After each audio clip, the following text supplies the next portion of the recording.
Hello, my beautiful co-creators. Lilu here on the Juicy Living Tour, and today we're in LA at the Conscious Life Expo with Linda Francis. Hello, Linda. Hi, Lilu. Great to be with you. Great to meet you too. Yeah, really the good. The spiritual partner of Gary Zukav. Oh, that's true. Yes, he's too. my spiritual partner, and I'm his spiritual partner. Absolutely. Wow. And we have been ever since we met, actually. In '93.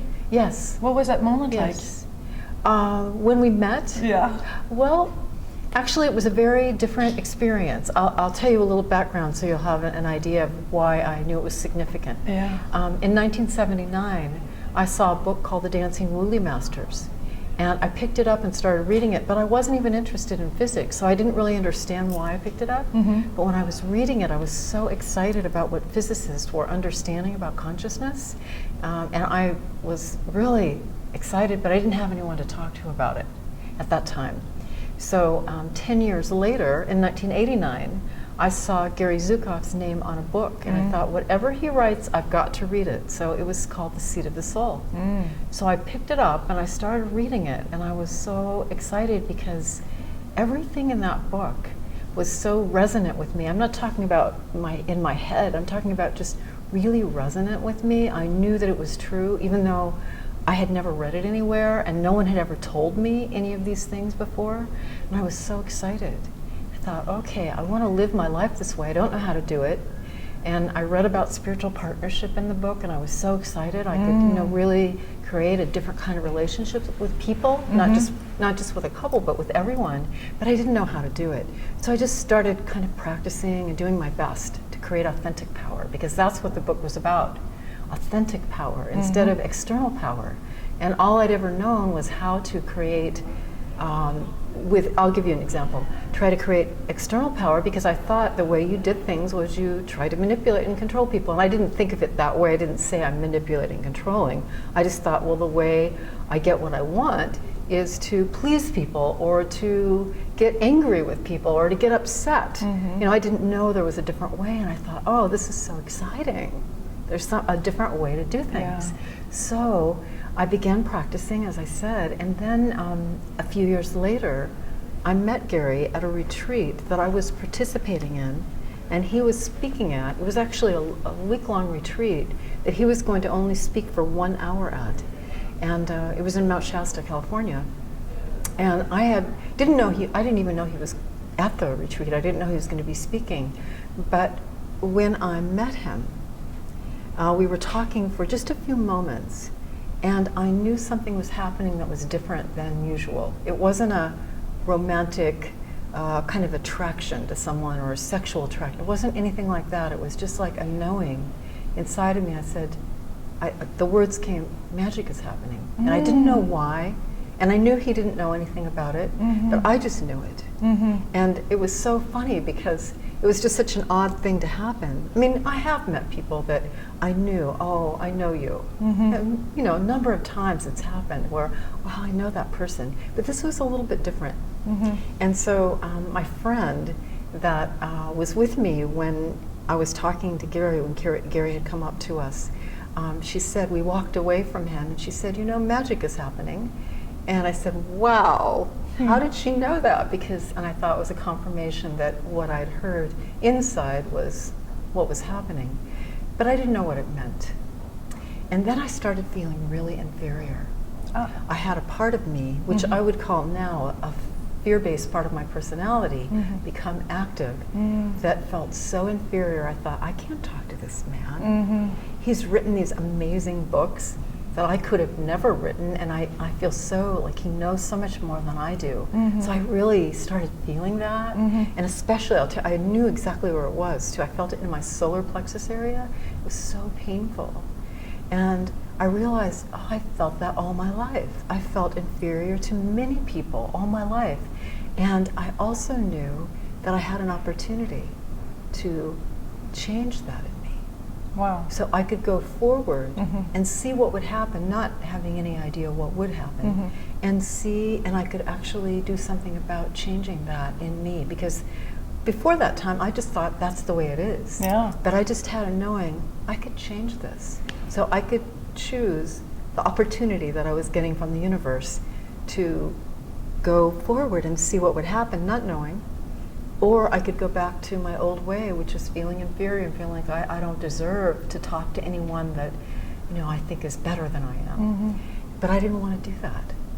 And so we began a relationship. We began a spiritual partnership, I should say, in a very different way than any relationship I'd ever had. Or that Gary had before. Or that he had had either. Mm-hmm. And we decided at the beginning of the relationship not to have a sexual relationship. We decided, no, we don't want to get that in the way. We want to be truthful. We want to take responsibility. I want to take responsibility for my own feelings. So if I have things come up in me, I want to challenge and change them. I don't, like, in other words, if I have fear, like feeling inferior, or wanting to please him, or feeling superior, like judging or blaming, instead of changing him, I started looking at myself every time. And it was very painful because I had to feel the pain rather than doing the things I usually did to try to change someone else. Yeah. And so that's how our relationship began. And it actually began, I could say that Gary was really the first person to start telling me things that were difficult for him to say. And it was so exciting to me to think, wow, I could actually have a relationship where we could be in integrity with each other. Oh my gosh, that's what I want. And so that's what we began. And we've been doing that for 17 years, a little more than that, almost 18. And because of that, I just had this knowing, just feeling that we could begin to share that. And I had an event for Gary a few years after, maybe a year and a half after we met. We started doing events together. And not together. The first one I actually put on for Gary. And then we decided to do an event together. And then I began to discover some things about myself that I had no idea about. Yeah. Because I decided to do something that I'd never done before, that I had no idea, and I had to really take my courage to do something that I'd never done, which was to put on an event. And then he asked me to do one as his co-presenter with him, and I had no conception, of that. I mean, I had never been in front of an audience. I was a nurse. I was a chiropractor. I worked with people one-on-one. I was very comfortable doing that. But in front of people, an audience or a group of people, I would have never imagined myself doing that. But I decided I want to do that. And what I discovered is that I have this ability to be able to support people in understanding practically how the words that are in the seat of the soul, how the words that are in all of our books, are how you can make it practical in your life, how you can actually practice and experientially understand what it is that we're talking about in the books, because it has to be that way. Yeah. At least for me, I have to learn that way. I have to really practice it. I have to really experience it for it to be real in my life and continue practicing. So those are some of the So really, things. the whole entire universe seems to have readjusted to this new meetup. Well, it did because I made a choice to go forward. Yeah. I said, you yes, had the choice right there. We I'll always do that. have a choice. Instead of choosing fear, feeling inferior, I decided to choose love and see what would happen if I opened to this opportunity. And I kept doing that and kept doing that and kept doing that, no matter how painful it was, no matter how frightened I was. And there were many times I did not want to be at events. I did not want to be presenting. There would be frightened parts of my personality that would come up and say, I can't do this. I'm inferior. I'm incompetent. Gary knows what he's talking about. They don't want to be with me. But I decided, no, I'm not going to let that part of me control my life anymore. And so I just kept challenging it and kept choosing love and doing what I knew I needed to do. But would you say that things have accelerated on your healing path? I mean, it seems a lot of things, it must have, it's quite challenging, but at the same time a lot has happened and you've grew tremendously. Oh my goodness, it's the most amazing acceleration of growth I've ever been in my life period of time, because and why it is that a spiritual partnership, well actually my commitment to my own growth, to creating authentic power myself, no matter what, I'm going to create authentic power. It means I'm going to change myself rather than trying to change everyone else. And so when I started changing myself, everything started changing for me. And then when I had Gary as a spiritual partner, and he had the same commitment, then we began to really accelerate our own growth. It was not easy. It's not easy. And it's painful because if I keep looking at myself instead of blaming everyone else, then I have to feel the pain, actual physical pain, and be aware of the thoughts and make other choices, even though it's hard to do. But it's the most rewarding thing I've ever done in my life. And now I have many spiritual partners, because a spiritual partnership isn't only a dyadic relationship. We have spiritual partnership with our granddaughters, with people in our 3-year program. We have spiritual partners all over the world. So how do you feel in relationship to the universe now, where you're at right now today? How do I feel? Oh, I'm so grateful to be alive. I'm so grateful. I trust, when I remember, I trust the universe. When I'm not in a frightened part of my personality, if I am, I challenge it and change it and begin to trust again. And because that's from loving parts of my personality, I always trust the universe to know what's best for me, and I do my best to choose what's most healthy all the time. And I'm very grateful. So you're in spiritual partnership with the universe as well? I guess we could say it that way. Yeah. Absolutely. I guess we could say it that way. That's not usually how I think of it, because I think of it as, with other, but I certainly co-create with the universe in every way that I can. And you seem to be a beautiful co-creator. I'm loving this. So I know we don't have much time, unfortunately, but is there something that you really want to share right now that is important to you to share with people watching? Well, I'm really grateful to be here with you and be able to share with people all over the world the things that we're sharing, which are really they're very simple. It's really, we teach people how to learn to choose love rather than fear every moment. And we have tools that allow people to do that, and we have guidelines. And so I really invite people to come to our website. And I know you said that you would be sharing that with people.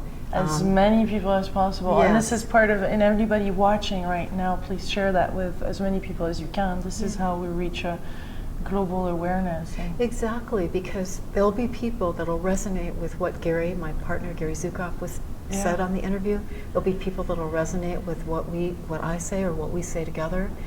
And they'll know, oh, I can learn this way. I can learn about myself, just like I knew when I read The Seat of the Soul. I knew, oh my goodness, this is what resonates with me. And I knew that I needed to really start working on that myself. In other words, I needed to change myself. So creating authentic power is really about me changing myself and supporting other people who want to also do that in a spiritual partnership, who really want support also, not so that I can change them, but point out to them, and they can point out to me when I may have a frightened part of my personality active that I'm not aware of in the moment. What a gift to have a spiritual partner to share that with. So, I had one little question regarding the tools. What is your favorite tool of my favorite tool? Yeah. Well, the most important one for me to really work on at first was emotional awareness. So I really became aware. I started learning about my emotions as physical sensations in my body, so that I could actually be able to tell when I had an emotion that was based in fear, or an emotion that was based in love that was active in me, and where it was in my body. And in fact, it was so important to me that Gary and I co-wrote a book called The Heart of the Soul, Emotional Awareness, so that people could really understand emotional awareness, because people think, I thought I was emotionally aware. This is so weird. Not weird, it's real. I thought I was emotionally aware because I'm a very emotional person, but what I found is that I was emotionally indulgent. I felt my emotions, and I felt I had a right to just say whatever I wanted to and do whatever. That's not emotional awareness. Emotional awareness is really being aware of your emotions inside your body, being aware of your thoughts, being aware of the physical sensations in your body, and choosing whether you're going to act on an emotion that is based in fear or love. And if it's based in fear, you're going to feel physical sensations in your body that are painful or uncomfortable when you get used to doing that. Not everyone's aware of what they're feeling in their body because they're used to being in their head. But when they become aware of it and they really practice it, don't lose heart, because it does take a while to develop emotional awareness, to feel what's going on. But once you do, it'll be a great clue. It's the best clue for knowing if you have frightened parts of your personality active or loving parts. And then you can choose. Then you can choose what you want. And choosing love is always what creates authentic power. And no matter where we're at life, no matter how bad it seems for some people right now, there's a choice that can be made right now. Absolutely, because no matter how bad it is or whatever's going on, it's really the universe offering an opportunity. It's not bad or good, it's an opportunity for people to choose to create authentic power no matter what's going on, no matter what. Whether you lose a child, whether you have cancer, whether you've lost your job, it's always an opportunity to create love no matter what. Beautiful, thank you. Thank you, Linda. You're for so this welcome. moment. Really good to be with you. Cool, much love, my beautiful co-creator. I'll see you soon for some more amazing interviews on the